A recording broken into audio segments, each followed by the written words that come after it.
Hello, this is Ashok Bose and you are watching my channel beyond 61। आज मैं बताने जा रहा हूं कि एक बड़े पदाधिकारी का शक्ति, पावर किस तरीके से धीरे धीरे डिक्लाइन होता रहता है, किस तरीके से समाप्त हो जाता है। तो सबसे पहले एक सूडो फेथ, जिसे एक झूठा अहंकार कहा जा सकता है कि मैं सब कुछ जानता हूं।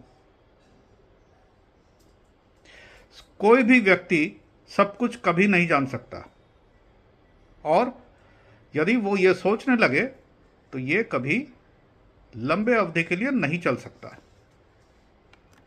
ऐसे लोगों की सोचने की गति जो है बहुत तेज होता है, और वो हमेशा कुछ ना कुछ सोचता रहता है, और सोच करके वो जो सोचता है वो समझता है कि मैं जो सोच रहा हूं वही सही है, और वो उस इंफॉर्मेशन को आदेश के रूप में नीचे पास ऑन करता है, यानी इनकंसिस्टेंट इंफॉर्मेशन, जो कि जिनको दे रहा है उनके लिए बहुत डिफिकल्ट होता है, कंफ्यूजिंग होता है, और उनके जो सबॉर्डिनेट्स हैं वो धीरे धीरे एक कंफ्यूजन की स्थिति में होता है, और जब तक वो समझ पाते हैं तब तक एक और मॉडिफिकेशन हो जाता है उसी प्रोसेस के अंदर, और ये जो चेंज है और ज़्यादा उसे कंफ्यूज करता है।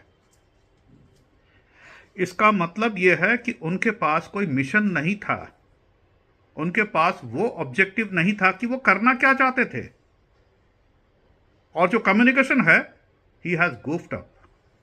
उन्होंने उसको क्लैरिफिकेशन की जगह एक बड़ा ही जटिल समस्या पैदा कर दिया है, और अंत में जाकर के उसे जब ये लगता है कि ये चलने वाला नहीं है, तो उस प्रोसेस को वो रिडंडेंट कर देता है, उस कम्युनिकेशन को वो कहता है कि ठीक है, इस कम्युनिकेशन को हम छोड़ देते हैं, एक दूसरा नया कम्युनिकेशन जारी कर देता है। तो यहाँ उनकी इनकंसिस्टेंसी जो है उनके सबॉर्डिनेट देख रहे हैं।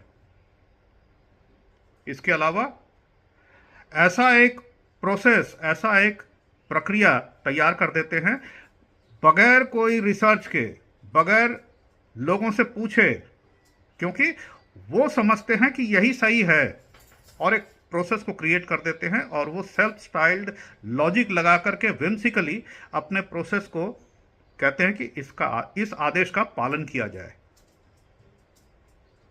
सो this is bound to fail.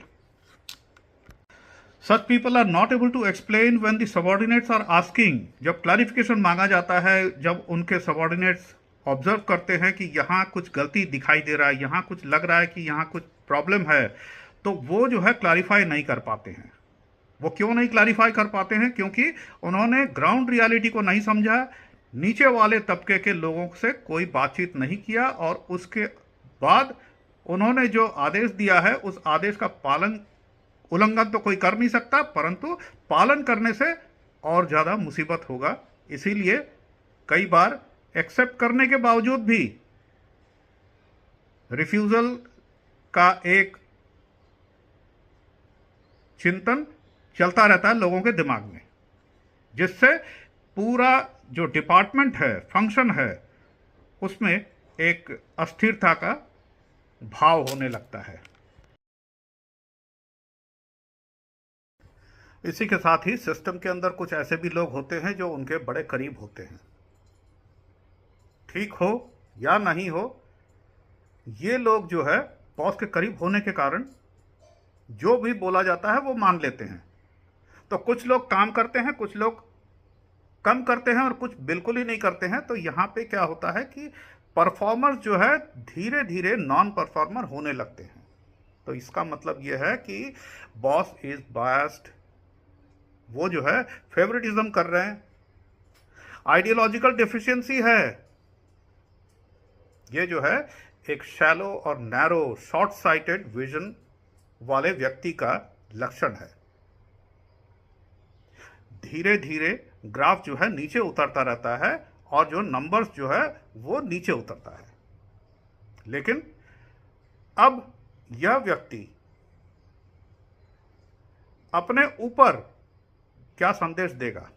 नीचे वालों को तो उन्होंने डील कर लिया, नहीं कर पा रहा है, लेकिन बता रहा है कि डील कर रहा हूं। तो वो जो है ऊपर वालों को यानी टॉप मैनेजमेंट को एक इम्पेयर्ड, इम्प्रैक्टिकल और लुक्रेटिव तरीके से कुछ समझाने लगते हैं और उन्हें जो है कॉन्फिडेंस में लेते हैं कि मैं कर लूंगा, जबकि वो नहीं कर पा रहा है।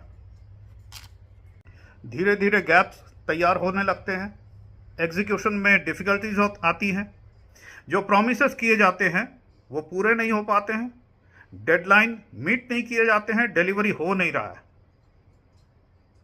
तो इस माहौल में क्या होगा?